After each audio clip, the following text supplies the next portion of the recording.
والصلاة والسلام على رسوله الكريم محمد ابن عبد الله وعلى آله وصحبه أجمعين وبعد. السلام عليكم ورحمة الله وبركاته.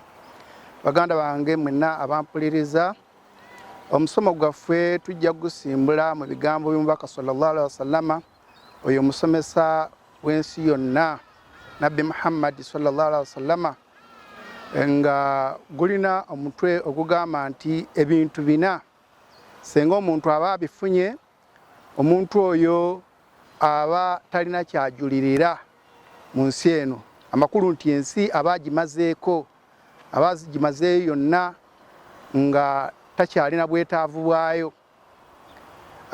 Hadithi eyo ngeva ku sahaba ayitibwa Abdullah ibn Amr ibn al-As, okusiima kwa Allah kubeere kuye, agamba nti omubaka sallallahu alaihi wasallama yagamba nti arba'u man kana fihi idha kana fika, ebintu bina senga oba obirina gwe n'otendebwa nabyo ng'omukkiriza omusiraamu, fama fataka alaika min ad-dunya shay'un, oba tolina kintu kyonna kyonna kiba kikuyiseeko mu bintu by'edduniya, oba tolina kyojulirirwa.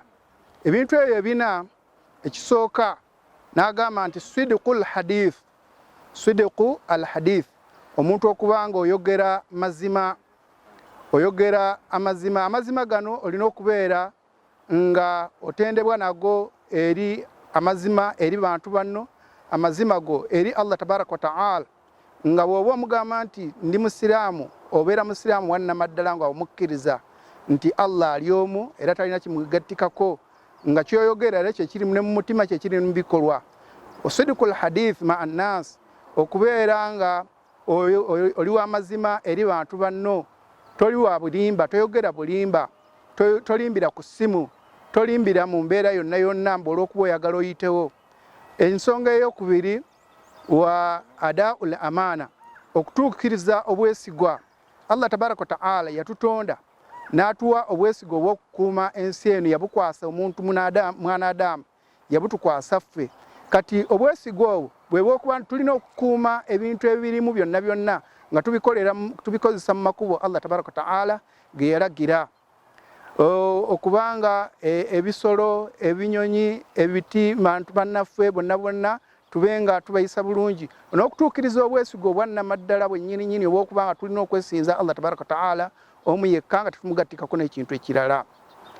Sidqul hadith wa adaul amana wa husnul khulqi, wa husnul khulqi, n'okubanga ensonga ey'okusatu omuntu gy'atendebwa nabyo n'abanga edduniya agimazeeyo, husnul khulqi kwe kubanga alina empisa ennungi, olina empisa amagero, n'ofaananako olina okubanga otendebwa n'ebyo ebyassibwa mu Qur'an n'ebyejja n'owekitiibwa nabbi Muhammad sallallahu alaihi wasallama, nga lumu bwe baabuuza Sayyidatu Aisha radiyallahu anha ku mpisa z'owekitiibwa nabbi Muhammad sallallahu alaihi wasallama, yabaddamu ekigambo kigumu n'abagamba nti kana khulquhu al-Qur'an, empisa z'owekitiibwa nabbi Muhammad sallallahu alaihi wasallama yali Qur'an.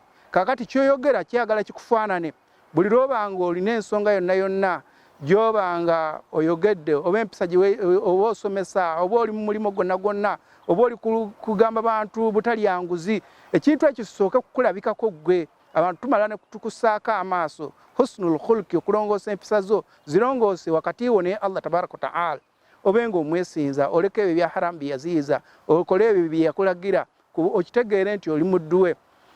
Empisa zo zirongoose ne bantu banno, baliraanwa abo mu motoka, baliraanwa abo mu motoka tobanyiiza, baliraanwa abo mu gundi ku mizigo tobanyiiza, baliraanwa abo ku mirimo tobanyiiza. Yeeyo husnul khulqi, okubeera n'empisa ennungi. N'ensonga ey'okuna wa iffatu mat'am, okubeera owensa mu byokulya, mu bintu by'okozesa, okubanga wessaamu ensa, okuba amakulu nti abavvuunuzi bavvuunula ekigambo ekyo okwessaamu ensa mu byokulya, kwe kubanga oli ebyo ebya halaali, ebyo Allah tabaraka wa ta'ala byeyakkiriza, ebyo byeyaziyiza n'obanga obireka. Bw'oba ku gundi iffatu mat'am kuyingiramu ebintu bingi nnyo, buli byonna byonna bye tukozesa kuno ku dduniya, engoye z'oyambala nga wazijja mu makubo matuufu, omukyala gw'olina wamuwoowa wamujja mu makubo matuufu, egundi emulimo gw'oliko togussaamu nguzi, kye bayita iffatu mat'am. Tusaba Allah tabaraka wa ta'ala atugase n'ebyo byetuwulidde ne hadithi y'ekitiibwa nabbi Muhammad sallallahu alaihi wasallam. Hadithi emutuufu waayo ntuufu nnyo esangibwa mu bitabo ebibiri ebigundiivu mu Busiraamu, ekitabo kya Bukhari n'ekitabo kya Muslim. Tusaba Allah tabaraka wa taala atusse mu bantu abo abatendebwa n'ebitende ebyo ebina tukugambye. Ekisooka husnul khuluq, sidqul hadith, okubeera ngo oli w'amazima mu tolimba oyogera by'amazima byereere. Wa husnul khuluq adaul amana, okutuukiriza obwesigwa bwe baba bakuteresezza. Oli yakuwadde emitwalo gy'ekkumi, bibeera mu by'essente, mubeera mu mirimu gyonna obwesigwa bwonna buno omulimu gwe bakukwasa ogukole nga bw'olina ogukola nga tegwetaagisaako supervisor. Bagamba ku mulimu genda wayo ku ssaawa 3 tuuka ku ezo 3 zinnyini. Wa husnul khuluq, okulongoosa empisa zo obeere ow'empisa ennungi, empisa amagero. Wa ifat mat'am, tulye ebyo ebintu ebyakkirizibwa, tuleke ebya haramu, tubeere ab'empisa. Si nsonga oba ku lujjuliro oba bw'olya ne banno teweegwaniza gwe birungi byokka, wabula byagalizeeko ne banno abalala. Wassalamu alaikum wa rahmatullahi wa barakatuh.